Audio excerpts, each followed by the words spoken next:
అందరికీ నమస్కారం. నేను మీ విజయదాస్. మనము ప్రస్తుతము సిద్ధవటం గ్రామంలో ఉంటున్నాము. ఈ సిద్ధవటం గ్రామం అనేది ఆంధ్రప్రదేశ్లోని వైఎస్ఆర్ జిల్లా కడపనందు సిద్ధవటం గ్రామం ఉంటుంది. ఈ గ్రామానికి కడప నుంచి దాదాపు 20 కిలోమీటర్ల దూరంలో ఉంది. ఈ ప్రాంతంలో ఎక్కువగా సిద్ధులు నివసించేవారు. ఇక్కడ ఎక్కువగా వట వృక్షాలు అధికంగా ఉండటం వల్ల ఈ ప్రాంతానికి సిద్ధవటం అనే పేరు వచ్చింది.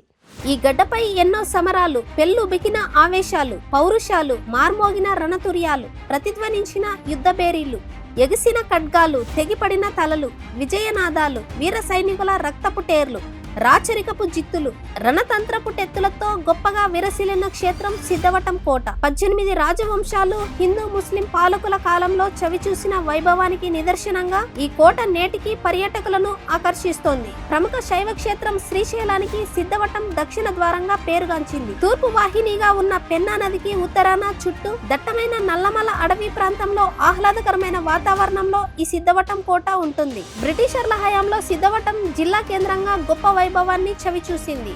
సందర్శకులను విశేషంగా ఆకట్టుకుంటున్న 700 సంవత్సరముల నాటి ప్రసిద్ధి చెందిన కోట సిద్ధవటం కోట. వాగ్గేయకారులు, కాలజ్ఞానులకు పురటిగడ్డ కడప జిల్లా. మత సామరస్యానికి ప్రతీకలుగా నిలిచే ఆధ్యాత్మిక ప్రదేశాలు, ఉరకలెత్తే పెన్నా నది తీరంలో ఆహ్లాదాన్ని కలిగించే ప్రాంతాలు పర్యాటకులను విశేషంగా ఆకర్షిస్తున్నాయి. కడప జిల్లాలోని ఎన్నో చారిత్రాత్మక ప్రదేశాలు మన గత వైభవానికి చిహ్నాలుగా నిలిచాయి. రాష్ట్రానికే కాకుండా దక్షిణ భారతదేశంలోనే అత్యంత ప్రసిద్ధిగాంచిన ఈ సిద్ధవటం కోట మన చారిత్రాత్మక సంపదల్లో ఒకటిగా విరాజిల్లుతోంది. విజయనగర రాజుల కాలం నుంచి చారిత్రాత్మక ప్రాధాన్యత కలిగిన 2 కొండల గండికోట ప్రకృతి సౌందర్యానికి కూడా ప్రతిబింబమై ఉంది. చక్రవర్తి శ్రీకృష్ణరాయల అల్లుడు వరదరాజులు గారు పరిపాలించిన సిద్ధవటం కోట చారిత్రాత్మక, ఆధ్యాత్మిక విశేషాలను తనలో దాచుకొని మత సామరస్యానికి వేదికై నిలిచింది.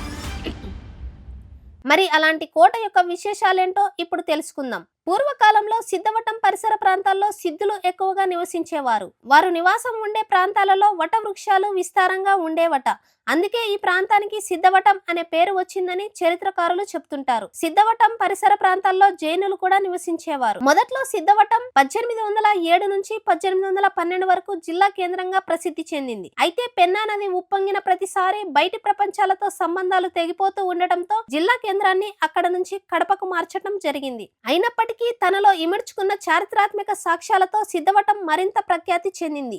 ఈ ప్రదేశంలో నిర్మించిన శత్రు దుర్భేద్యమైన కోట పర్యాటకులను విశేషంగా ఆకట్టుకుంటుంది. దక్షిణ భారతదేశంలో ఎంతో ప్రసిద్ధిగాంచిన ఈ కోటను 1956లో పురావస్తు శాఖ తమ ఆధీనంలోకి తీసుకుంది. ఈ ప్రదేశం కేవలం కోటలకే కాదు, ఆలయాలకు కూడా ప్రసిద్ధి చెందింది. ఈ కోటకు సమీపంలో ఏటి పొడవునా దేవాలయాలు ఉండటం విశేషం. ఈ కోట ప్రాంతంలో రంగనాయక ఆలయము, సిద్ధేశ్వర ఆలయము, బాలబ్రహ్మ ఆలయము, దర్గా, సభా మండపం, చూపర్లను కట్టిపడేస్తున్నాయి. ఇందులో రంగనాథ స్వామి ఆలయం ఎంతో కీర్తి గడించింది. ఇక్కడి శ్మశాన వాటికల్లో బాకరా పంతుల పేరుతో నిర్మించిన 16 స్తంభాల మంటపం ఎంతో విశిష్టమైనది. ఇది సందర్శకులను ఆకర్షించడంతో ప్రధాన పాత్ర పోషిస్తుంది. తొలుత రాయల వంశం సామంతులు, తర్వాత శ్రీకృష్ణదేవరాయల అల్లుడు వరదరాజులు గారు, తర్వాత మట్టి మల్లమరాజు గారు, అతని కుమారుడు అనంతరాజు గారు సిద్ధవటం కోటను పాలించినట్లు చారిత్రక ఆధారాలు ఉన్నాయి. అనంతరం ఔరంగజేబ్ సేనాని మీర్ జుమ్లా, ఆర్కాట్ నవాబులు, కడప పాలకుడు అబ్దుల్ నబీ ఖాస్ ఇలా పలువురు ముస్లిం పాలకుల చేతిలోకి మారిన ఈ కోట 1799లో ఈస్ట్ ఇండియా కంపెనీ ఆధీనంలోకి వెళ్లిపోయింది. ఈ కోటలో సిద్ధవటేశ్వర స్వామి ఆలయం, కామాక్షి మాత ఆలయం, రాణి దర్బార్, ఈద్గా మసీద్, నగారా ఖానా, కోనేరు ఉన్నాయి. టిప్పు సుల్తాన్ సమీప బంధువు బిస్మిల్లా ఖాస్ షావలి దర్గా కూడా ఇందులో ఉంది. సిద్ధవటం కోటకు 2 ప్రధాన ద్వారాలున్నాయి. పశ్చిమ ద్వారం ఇరువైపులా నాట్య భంగిమల్లో అద్భుతమైన శిల్పాలు ఉంటాయి. అలాగే తూర్పు దిశలో ఎంతో పటిష్టంగా నిర్మించిన ముఖద్వారానికి ఆంజనేయ స్వామి, గరుత్మంతుడి శిల్పాలు స్వాగతం పలుకుతున్నట్టుగా ఉంటాయి. ఈ 2 ద్వారాల శిల్ప నైపుణ్యం అప్పటి పాలకుల కళాభిరుచికి అద్దం పడుతున్నాయి.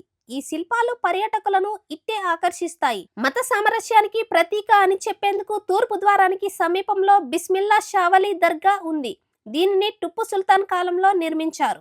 ఈ దర్గా పక్కన మసీదు కూడా ఉంది. మసీదుకు తూర్పుగా కోట గోడలో సొరంగ మార్గం ఉంటుంది. ఈ సొరంగం నది మధ్య వరకు ఉంటుంది. జిల్లా కేంద్రం కడప నుంచి బాక్రాపేట మీదుగా బద్వేలు వెళ్లే మార్గంలో పెన్నా నది ఒడ్డున సిద్ధవటం ఉంది. ఆంధ్రప్రదేశ్ రాష్ట్రంలో వైఎస్ఆర్ జిల్లా సిద్ధవటం మండలంలోని గ్రామం ఇది. సమీప పట్టణమైన కడప నుంచి 24 కిలోమీటర్ల దూరంలో ఇది ఉంటుంది.